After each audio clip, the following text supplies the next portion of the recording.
While in 2021, Quran has been perfectly preserved, dot by dot, letter by letter, sound by sound. When we look at the Muslim scholars, they say something else. As well as when we look at the physical evidence shows something else. Let's look at the example of Surah 43, verse 81. Hafs Quran, which has been recited by many Muslims around the world today, states as, "Say, O Muhammad, if the most merciful had a son, then I would be the first of his worshippers." Yet, on the other hand, Quran al-Layth bin Khalad, translation is, "Say, O Muhammad, if the most merciful had children, then I would be the first of worshippers." In one Quran, it is, "if he had a son," versus in another Quran, "if he had children." Of course, none of us needs to be Einstein. Under the children, you can only have daughters, or you can have son and daughters. Allah, who knows nothing, probably knows best what's supposed to be in the normal version or in the eternal tablets. Daughter of Christ, would you be kind enough and tell us the Hafs and the Khalid one in Arabic so that we make sure the translation is correct? Yes, so the Hafs one, it says waladun, waladun. If you see the marks on top, you'll see two dashes on two of the letters. That means one son, singular. In the other version, sister, it's wuldun, wuldun. There is a mark on top of one letter that looks like a 9 on the waw. Wuldun means plural children. It is not only today's physical Qurans tells us that there are differences in Surah 43 verse 81. When we go to the book which is put together by Abdullah Latif Al-Khatib, volume 8, page 404, Mujam al-Qira'at, he expresses, yes, there is a problem and there is a differences when it comes to Surah 43 verse 81. Please do remember, 21st century claim is Quran has been perfectly preserved to the dot, to the letter, to the sound.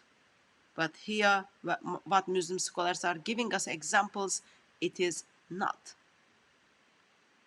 The source that you mentioned, sister, is Mu'jam al-Qira'at by Abdul Latif al-Khatib. This is the part talking about that verse, page 404.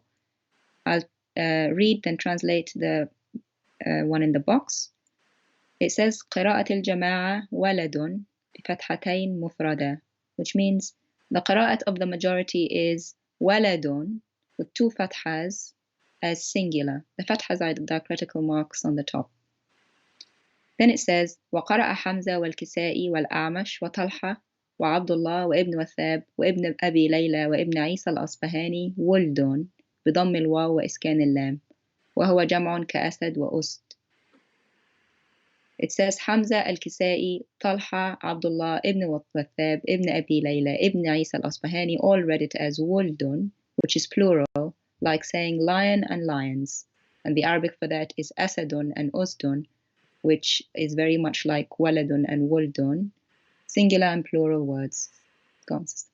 So we were given 8 names. That means we were given 8 names of the Qurans, that they are different from the current Quran Muslims are reciting. The Muslims are reciting the word as son, yet these 7 different Qurans tells us it is children. And of course, it is not only Arabic speaks about this. Last year, the book came out by Muslim missionaries, Bridges translation of the 10 Qur'an of the Noble Quran, where you get to see 30 different Arabic Qurans and the differences in their translation.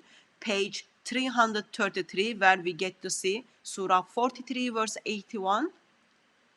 Author tells us there is a difference in this verse.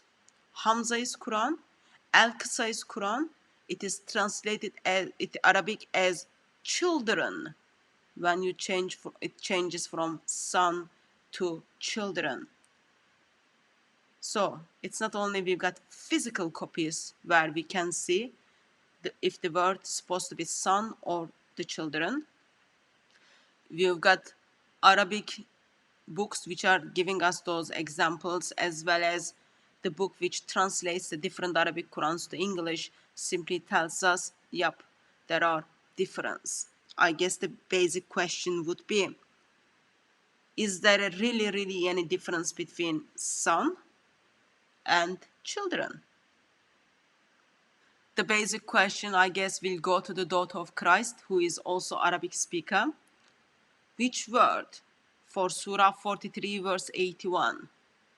Son or children? Which word will you write into empty Musaf? It's not an easy yes or no. I would not know what to write, which one to choose.